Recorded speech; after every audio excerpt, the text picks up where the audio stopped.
अस्सलाम वालेकुम my YouTube family, welcome to my channel healthy beauty with Noor. अगर आपका बच्चा भी सोते में डर जाता है, एकदम से डर कर उठकर रोना शुरू हो जाता है और रोते रोते फिर चुप भी नहीं करता, तो आज मैं आपको बताने वाली हूँ कि बच्चा डर सोते में क्यों डरता है।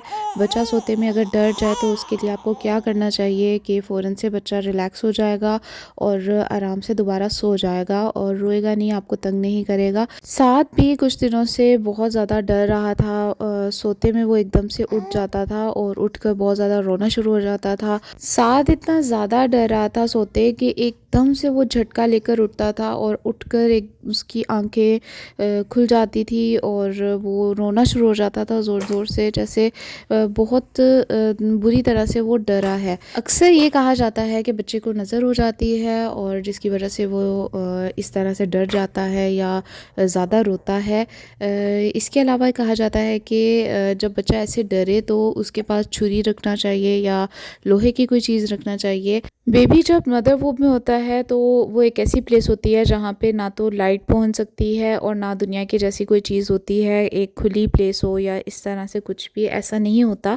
और बेबी खुल के अपने हाथ पाँव भी नहीं चला सकता, तो जब वो डिलीवर होता है, दुनिया में आता है और उसे एक बहुत बड़ी प्लेस मिल जाती है जहाँ पे फिर वो सोता है और अपने हाथ पाँव चलाता है। अक्सर आपने देखा होगा कि जब भी बच्चा सोया होता है उसके अचानक से आंखों में लाइट जाए तो बच्चा डर के उठ जाता है, या अचानक से कोई उसके पास बैठे या शोर करे तब भी बच्चा अचानक से डर के उठ जाता है। 1 से 6 माह तक बच्चे के साथ ऐसा होता है, उसके बाद बच्चा आहिस्ता आहिस्ता नॉर्मल रूटीन में आना शुरू हो जाता है और वो इस तरह से नहीं डरता है।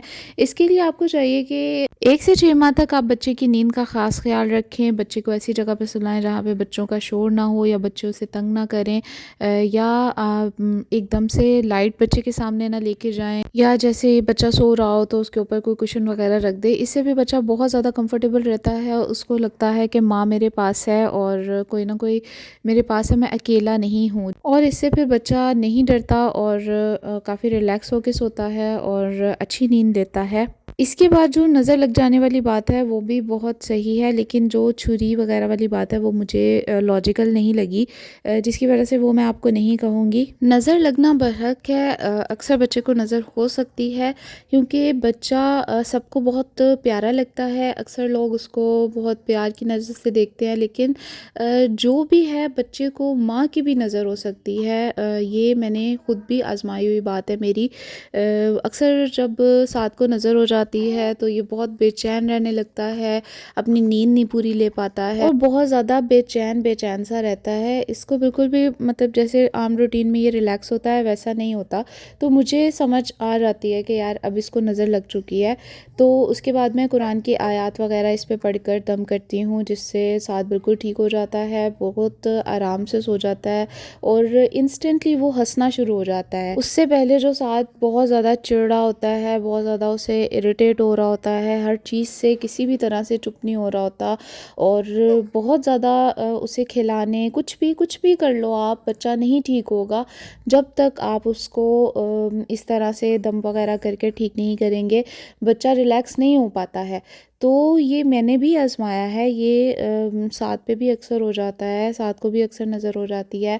उसके बाद जैसे ही मैं उस पर दम वगैरह करूँ वो ठीक हो जाता है। इसके लिए जो मैं करती हूँ मैं आपको वो बताऊँगी आज। इन दोनों बातों को मानना हमारे लिए ज़रूरी है क्योंकि अक्सर बच्चा वैसे भी डर जाता है, नज़र के अलावा भी डर जाता है, क्योंकि बच्चा, ये हकीकत है कि जब बच्चा माँ के पेट में होता है, जब बच्चा दुनिया में आता है तो ये बहुत डिफरेंट चीज़ें होती हैं जिसको एक्सेप्ट करना आहिस्ता आहिस्ता ही बच्चे के लिए मुमकिन होता है।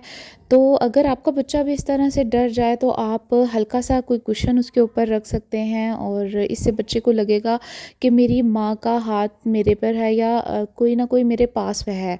इसके अलावा बच्चे को बिल्कुल सीधा लिटाने के बजाय उसको एक करवट पर लिटा दें, इससे भी बच्चा नहीं डरता और बच्चा जो एकदम से डर कर उठ जाता है, रोने लगता है, वो नहीं होता है, बच्चा रिलैक्स रहता है। अगर बच्चा एकदम से सोते में उठ जाए और उठ के चीखे मार के रोना शुरू हो जाए और चुप ना हो रहा हो, तो इसके लिए आपको 11 बार दुरूद पाक पढ़कर सूरत फातिहा 11 बार आपको पढ़नी है और उसके बाद 11 बार ही आपको दुरूद पाक दोबारा पढ़ना है और बच्चे के माथे पर आपको दम कर देना है, फूंक देना है। इससे बच्चा फ़ौरन से आराम से सो जाएगा और उसको रिलैक्स हो जाएगा, नींद आ जाएगी दोबारा से और आहिस्ता-आहिस्ता बच्चा रिलैक्स होना शुरू हो जाएगा। इसके अलावा ये मेरी रूटीन में है कि जब भी रात साथ सोने लगता है तो सोने से पहले मैं उसको आयतल कुर्सी पढ़कर दम करती हूँ। 3 बार मैं आयतल कुर्सी पढ़कर उस पर लाज़मी फूँक देती हूँ। साथ जब भी रात सोने लगता है तो सोने से पहले मैं उसको 3 बार दुरूद पाक पढ़ती हूँ और 21 बार मैं या मुतकब्बिर पढ़ती हूँ और दोबारा 3 बार मैं दुरूद पाक पढ़कर उस पर दम कर देती हूँ और उसे उसके बाद सुला देती हूँ। साथ पूरी रात रिलैक्स होकर सोता है और डरता नहीं है बिल्कुल भी। और जब भी मैं इसके लिए अगर मैंने कहीं बाहर भी कमरे से बाहर जाना हो या इस तरह से, तो साथ तब भी रिलैक्स होकर सोया रहता है और उससे कोई प्रॉब्लम नहीं होती है। आप भी अपने बच्चे के लिए ये कर सकती हैं और अगर आपकी कोई सजेशन है तो मुझे कमेंट सेक्शन में बता सकती हैं। इसी के साथ ही अगर आपको मेरी वीडियो अच्छी लगी हो तो चैनल को सब्सक्राइब कर दें, वीडियो को लाइक कमेंट शेयर ज़रूर किया करें। लाइक कमेंट शेयर करने से आपका तो कुछ नहीं जाएगा लेकिन मुझे बहुत ज़्यादा मोटिवेशन मिलेगी, बहुत ज़्यादा अच्छा लगेगा और दोबारा भी मैं आपके लिए ऐसी बहुत सी वीडियोस लेके आती रहूँगी। बहुत बहुत शुक्रिया कि आप मेरी वीडियो पूरा वॉच करते हैं। इसी के साथ ही आप मेरी दूसरी वीडियोस भी वॉच कर सकते हैं। आपको बहुत यूज़फुल इन्फॉर्मेशन मिलेगी बच्चों के रिलेटेड, आपकी स्किन केयर के रिलेटेड, आपकी हेयर केयर के रिलेटेड और भी बहुत सी यूज़फुल इन्फॉर्मेशन और अपनी रेमेडीज़ मैं आपके साथ शेयर करती रहती हूँ। तो चैनल को सब्सक्राइब लाजमी करते हैं। इसी के साथ ही दोबारा याद दिलाती रहूँ, कमेंट करना मत भूलिएगा। Thanks for watching my video.